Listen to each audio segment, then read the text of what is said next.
Welcome back to Primary Source China Investment. As you can see, Peng Guo is ready for the year of the dragon. So we're going to get into show D6. And I wanted to talk a little bit about some of the things that are driven for the New Year celebration. And a lot of that is obviously targeted at the mainland and the Chinese diaspora. And I've always looked at Chinese New Year as sort of a mulligan. If, things didn't start off great for you on January 1st, then you have another opportunity in February. So as the news, opinions, and general malaise remain for investing in China, we thought we'd turn to something a bit more positive.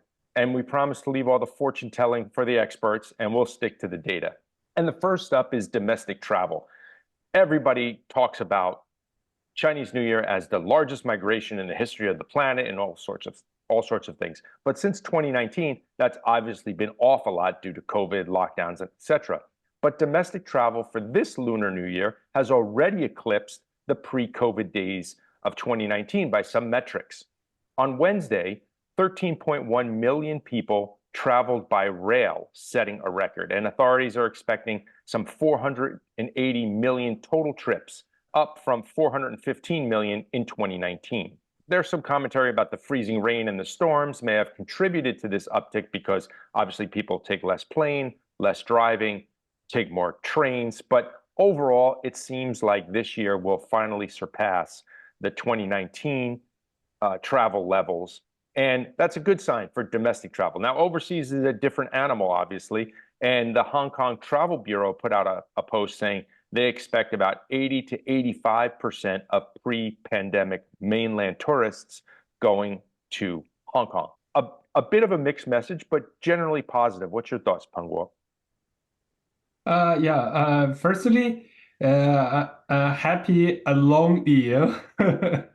Wish everybody and your loved ones a fantastic year, and I hope this year bring you greater opportunity, fortune, and good luck to achieve your milestones in your life. 恭喜发财.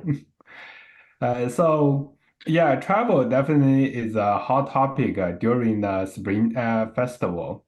That's really people traditionally celebrate spring. So according to the Lunar Canada, this today is the first day of the spring.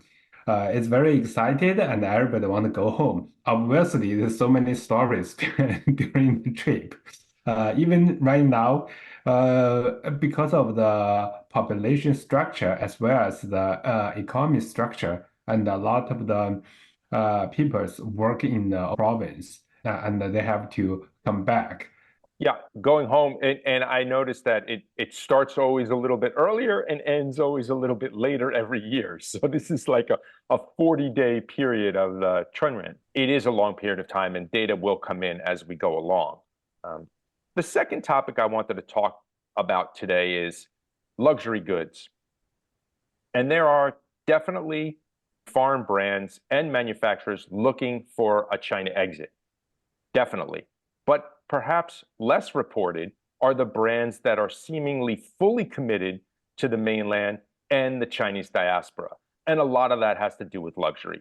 The luxury market is growing at about 10% a year globally, and Chinese consumers already contribute 35% of the market, according to Alta Gamma, an Italian luxury goods association. So with that in mind, we can look at what some of these brands are doing for the Lunar New Year. And the Year of the Dragon is great because the imagery is fantastic. So we start with the luxury house of LVMH, and they are leading here. Remember, LVMH is home to tons of brands that people may be familiar with. Fendi, Tiffany, Sephora, Loro Piana, Kenzo, Hennessy. So tons of brands. And if you look at their top brand, which is Louis Vuitton, you can see their stores have been decked out with all of this dragon motif. You can also see another brand of theirs, Loewe, which has these unbelievable hand-carved jade pendants. And then Fendi with this Pokemon collab. I mean, come on, that is innovation. But I really have to ask, Is Charmander a dragon? I'm not quite sure. Um, and not to be outdone, the British House of Burberry has 216 specific items for the Lunar New Year, including this $530 baseball cap for, I don't know, spring training, I suppose. I just Another can't wait to watch those stores and see how creative they are. it's really amazing. Yeah, it is really amazing. And they are all going all in. You can Google around at some of the collaboration and some of the innovation. It's just amazing how much they're targeting the market.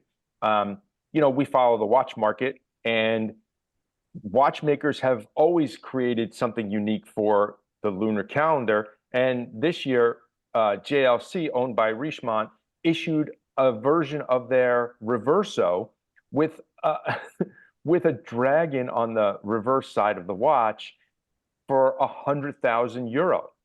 Piaget, also owned by Richemont, has a limited edition of six watches with the centerpiece, this tourbillon, which, if you have to ask the price, I suppose you can't really afford it.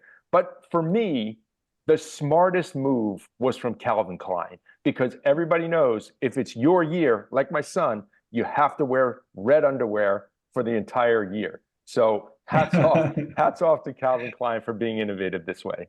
Yeah, and looks some kind of the traditions and spread out about worldwide.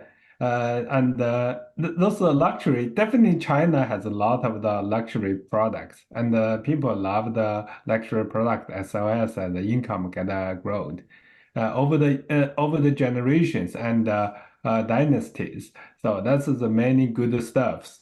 Most of the time, the royal family used it, they designed for the previous luxury product. Yeah, and some of So these, man, more and more elements and those like the clothes collections, they get pop up in the market. They just bring the life more colorful and more interesting.